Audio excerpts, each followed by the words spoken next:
نفلونه کول ټول شپه او هر شپه نفلونه او هر ورځ روزه او مالونه صدقه کول، لیکن د جبې نه ګاونډي دا په تکلیف کې دا جهنمی ده، العیاذ بالله.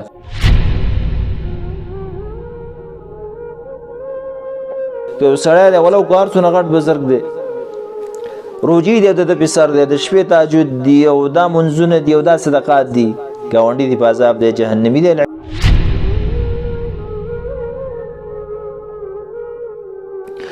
نبی صلی الله علیه وسلم ته وویل شوی اې د الله پیغمبره ان فلانه یو پلانکی زنانه چې کم دوته خو د پلانکی خزه تقوم الليل طول شپه عبادتونه کوي منځونه کوي وتصوم النهار او د ورځې روزي وتفعل نور کارونه کوي وتصدق او دغه رنګي صدقې ورکوي.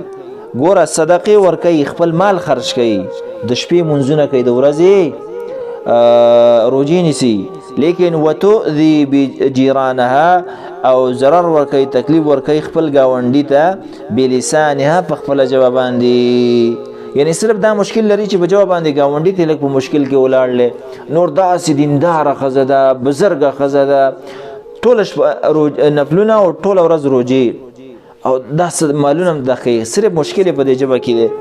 د الله پیغمبر سویل تاسو دې جملې ته غوږ شئ، وایي لا خیر فیها، دې ښځه کې هېڅ خیر نشته، دا خو ډېره بې خیره ښځه ده.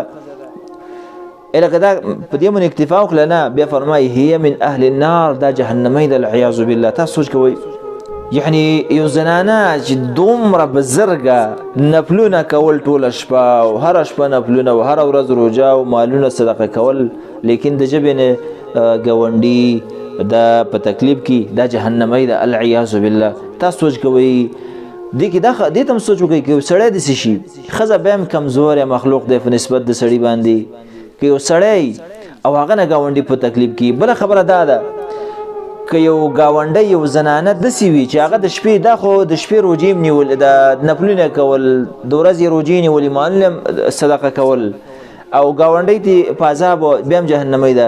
دا چې یو ښځه هغه روجې هم نه نیسي نفلي او د شپې منځونه هم نه کوي او صدقې هم نه ورکوي او بیا هم ته ګاونډي په عذابي ده او په کم حال کې به د جهنم په کومه درجه کې به، العیاذ بالله.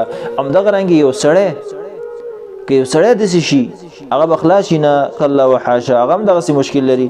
که یو سړی دی ولو کار څونه غټ بزرګ دی، روجي دی، د په سر دی، د شپې تهجد دی او دا منځونه دی او دا صدقات دي، ګاونډي دی په عذاب دی، جهنمي دی، العیاذ بالله. د حدیث نه داسې معلومیږي. او دا که یو سړی هم دغسې چې هغه دغه اعمال هم پکې نه، نیک هم نه، یو بیا دا مشکل لري، ګاونډي دی تنګ ولاړي، نو دا به ډېره بدبختي ده. قالو بیا ورته ویل یا رسول الله وفلانة پلانکۍ ښځه چې کوم ده تصلي المکتوبه، فقط فرض منځ کوي، وتصدقوا باسوار او خیراتونه ورکوي، باسوار په پنیر باندې. اسوار هغه پنیر ته وی چې هغه جوړ کړی یا قرت شانې یا پنیر دا جوړ کړی. ولا تؤذي احدا، هیچ د ضرر نه ورکوي. فقال رسول الله صلی الله علیه وسلم، نبی صلی الله علیه وسلم فرمایل هي من اهل الجنه، دا جنتی ښځه. سبحان الله. تاسو ګورئ مسلمان ته ضرر رسول د الله په نسبت باندې دومره غټه خبره ده. الله ته ټوله شپه دا زنانه نفلونه کړي وو، ټوله شپه نفلونه کړي وو، هر ورځ بیا روجې نیولې، خپل مال به هم صدقه کوو، لیکن خپله ګاونډۍ به دې په عذاب وه، جهنمی. بله ښځه چې نه روجې نیولې نفلي، نه د شپې منځونه کول، قلار ماښام د شپې ماخوستن لمونځ نه بعد به اوده شوه او سهار به راپاڅېدله، صرف دا فرض منځ به کوو او قرت او داسې معمولي شیانو باندې به چې وس وشو دا به ورکول، لیکن ګاونډیان به خوشحاله او اخلاق ول الله ورکړي، دا جنتی ده. سبحان الله. عزتمندو ډیر باید چې موږ احتیاط وکړو دې مسلو کې، داسې نه چې مالونه هم صدقې هم کوو، دا هم کوو، هغه که منځونه هم کوو او بیا په آخره کې د ګاونډي ته تکلیف په رسېدو باندې سړی جهنم ته رواني.